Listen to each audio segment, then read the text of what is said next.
Welcome to The Right Focus, a podcast for writers, newbies, and veterans, and everyone in between. We're hosted by M.A. Lee with the assistance of Remy Black and Edie Rooms, all from Writers Inc. books. Our focus is productivity, process, craft, and tools. Each episode lasts as long as it takes to fix a quick dinner, grab a short commute, or take a brisk walk. Resources and links are in the show notes. Visit us at therightfocus.blogspot.com. Now, on to this week's episode.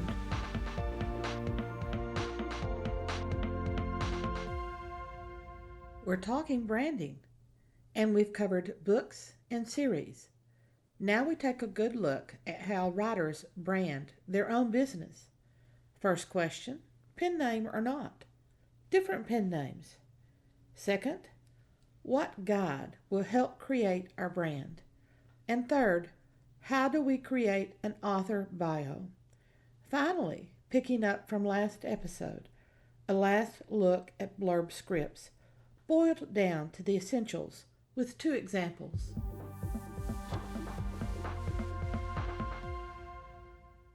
Inquiring minds of curious readers.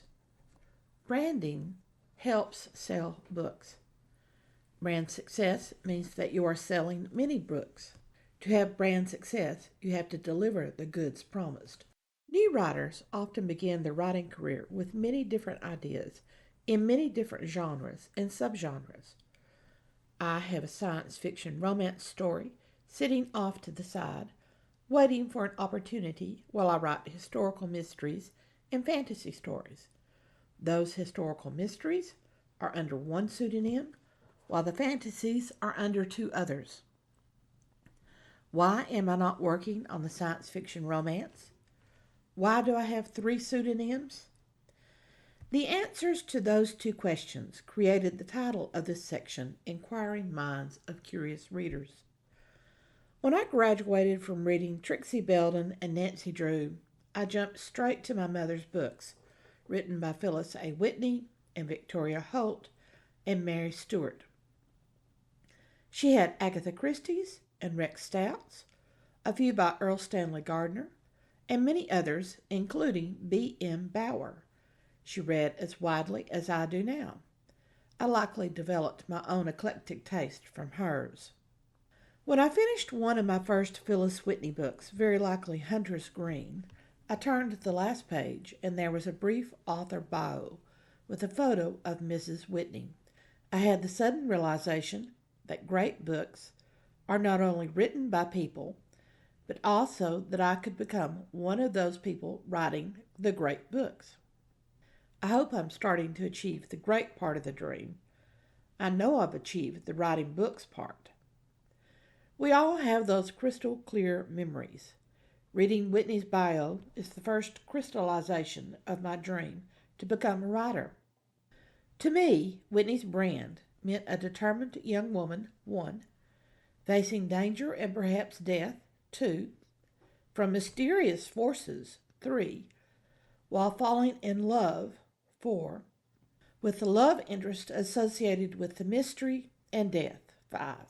She was branded by the marketing department as the Queen of American Gothics, a brand she hated. She preferred to be called a writer of romantic suspense. That brand, however, captures exactly what she did with many of her books.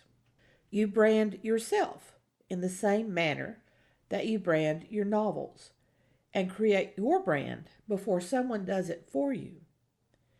How do you determine your 3 little words? You've already done it. The brand for your books, with a little shifting around, is your own brand. And that's the reason I have 3 pseudonyms, and may go to a 4th or 5th. Each pseudonym is for a different genre and subgenre. I previously mentioned Victoria Holt, whose real name was Eleanor Hibbert. She had over 5 different pseudonyms, some she developed, one suggested by an editor, and another suggested by her agent. Nora Robert uses a version of her own name to write contemporary romance novels. As J.D. Robb, she writes futuristic science fiction police procedurals. She's also published under 2 other pseudonyms. Christine Catherine Rusch writes science fiction and fantasy under her own name. As Christine Grayson, she writes romances, usually with a magical twist. As Chris Nelscott, she writes mysteries. Salvatore Albert Tolombino published novels as Ed McBain and Evan Hunter. Joanna Penn has a wonderful blog using different author names or a pseudonym as a writer, which lists the reasons writers seek different names. Find the link in the show notes. If you are crossing genres and intend to do so often, you should consider different pseudonyms. Remember that the audience expectation of your brand is what is most important. Readers of historical mysteries very rarely venture into fantasy or science fiction romance. I do, but I am a voracious and eclectic reader. I've read Whitney along with Mary Stewart and MMK, G.K. Chesterton, Conan Doyle, Dick Francis, Nora Roberts, Alistair MacLean, Victoria Holt, Isaac Asimov, Barbara Hamley, Lindsay Buroker, Frank Herbert, C.J. Cherryh, Andre Norton, Jane Austen, Emily Bronte, Rosamund Pilcher, and R.F. Delderfield, and many, many more. I read biographies and histories and literary novels and basically anything that will intrigue me, unless it looks like modern and postmodern nihilism. Those are nopes.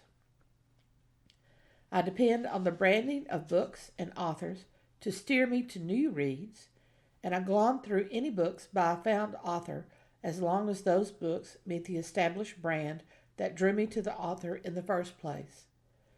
So those 3 little words become very important to you in marketing the individual book, the series, and your writing persona. First key question: what persona do you want this brand to reflect? As M.A. Lee, my brand is historical mysteries with a dash of romance.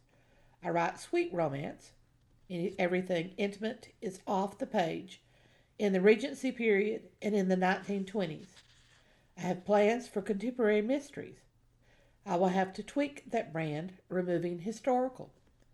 Here's a handful of catchy brands by current writers: Karen Kingsbury, life-changing fiction; Clive Cussler, Grand Master of Adventure; Sierra Knight, Defy the Dark; Jamie Goad, Beach Reads with Bite; James Scott Bell, Suspense Never Rests. Your author biography is a part of your author brand. You need to place it on your social media platforms as well as on your author pages for your distributors and in the back of each of your books. The best bios are short, under 50 words. Some range up to 100 words. Check out the bios of your favorite authors, which I won't use here because copyright. Here's a brief list of items you should have in your author bio. A. Your writing credentials. A veteran of more than 25 books. B. Genre, which is the reader to book connection. 25 books of romantic suspense. C. Interesting facts that give a personal connection. Humor gets bonus points. Dick Francis's bio always pointed out that he was a former jockey and had ridden racehorses for Queen Elizabeth II until a bad fall forced him to change careers. Third person point of view is D. Writing in third person gives distance and sounds less arrogant. The arrogance of first person self-reportage, I have written 25 books of action adventure, becomes less prideful in third person objective, as MacLean has penned more than 25 novels of action adventure. E. Contact information, or how to follow you, or something like that. This will be social media and author websites, including a professional email if you have one. Here's a brief script for a blurb with 2 analyzed examples. First, use the tagline. Second, present the protagonist and the situation or setting. Third, What's your central problem? 4. What is the obstacle? Give me 3. 5. What is a danger? Give me 3. And 6. End with the title, the position in a series, if that's relevant, and any rights information. Here are the blurbs for 2 of my books. The numbers key to the script, and additional information presents the purpose. So, for the key of spies, first, spies and traitors, lies and treachery, unexpected love as bullets fly in the historical romance The Key for Spies. That's the opening tagline. We have paired dangers, and love and bullets are juxtaposed. Starting with presenting the antagonist in the situation, I have 2 primary antagonists. First, here's the sentence for the first protagonist, giving the setting and situation. Spain, 1813. Wellington launches his final campaign to free Spain from French control. On reconnaissance, Simon Pargeter seeks a quick route through the mountains. And here's the same kind of sentence for our second protagonist, giving the situation. Continuing the setting. Muriel Ateba, aided by Jesus Contreras, leads guerrillas in rebellion against a French garrison. The third element is the central problem, our primary obstacle. Spurred by the promise of gold, 2 traitors lurk among the guerrillas. Fourth is giving our obstacles or starting our dangers. So here are 3 dangers. Can Simon escape the French patrol hot on his trail? Can Mary hold her guerrillas together long enough to get the information that Simon needs for Wellington? Can Mary locate the traitors before they betray Simon and unmask her? Then 5, our final element, the antagonist may win. So we're tossing that into the mix. Will the traitors reap the reward while Simon and Mary swing from the gallows? Here's a blurb for The Key with Hearts. We begin with the tagline, and we're starting with alliteration, M's and K's and C's, and a play on words. In The Key with Hearts, a convenient marriage inconveniently causes murder in Regency, England. Here's a second tagline, alliteration and juxtaposition as key elements to attract attention. Married for money, not for love. Our next sentence presents the protagonist in the situation and gives us a word trick with Ozesis, listing causes of unhappiness. 6 months ago, Liza Corbett married Greville Myers. Her money saved his estate. His nobility raised her station. Their relationship is uneasy, tepid, and uncomfortable. Now we bring up conflict. What some people consider good, our protagonist does not. We have the blurb. She has a good life, doesn't she? Her little terrier loves her. Lovely gardens await exploration. What more could she want? Love? That's no guarantee of happiness. We begin next with problem and suspicion. Then Liza barely escapes a murder attempt. Who craves her death? Next comes dangers, with the greatest one last. We have 4 dangers here. The woman who had planned to marry Liza's husband, the mother-in-law who hates her, someone unknown, or does her husband want to kill her? If she's dead, he has her money and the woman he loves. What's the reason no easy solution is available? Who can Liza trust? And now we're going to increase the problem as we conclude. The murderer strikes again. An innocent is gravely injured. Will Liza discover who wants her dead? Or will she be the next victim? Use those blurbs as that concluding third glance. Then you've got your author brand in your bio at the bottom of the blurb, which should confirm for the reader that they've got a great writer who will present the story in a way that will catch them up and give them the entertainment they seek, to avoid the stresses of their life.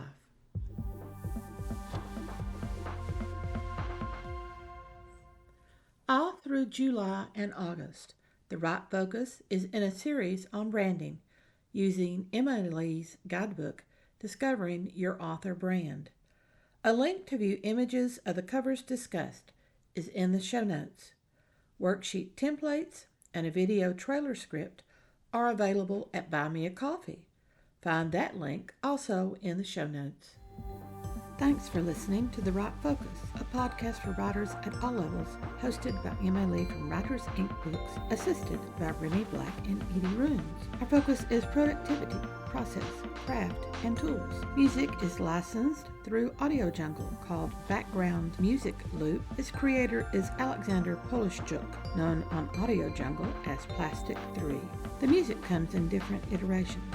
Show notes and resource links for this and other episodes can be found at therightfocus.blogspot.com. Write to us at winkbooks@aol.com when you have questions, comments, and speculations. We will try to answer you as quickly as possible. By the way, we will not mind your email address. That's rude. If you find value in our content, share with your writing friends or write a review. We're small beans here without the advertising budget of the big peeps, and you can make a difference. And whatever occurs, write on. Welcome to The Right Focus, a podcast for writers, newbies, and veterans, and everyone in between. We're hosted by Emma Lee with the assistance of Remy Black and Edie Runes, all from Writers Inc. Books. Our focus is productivity.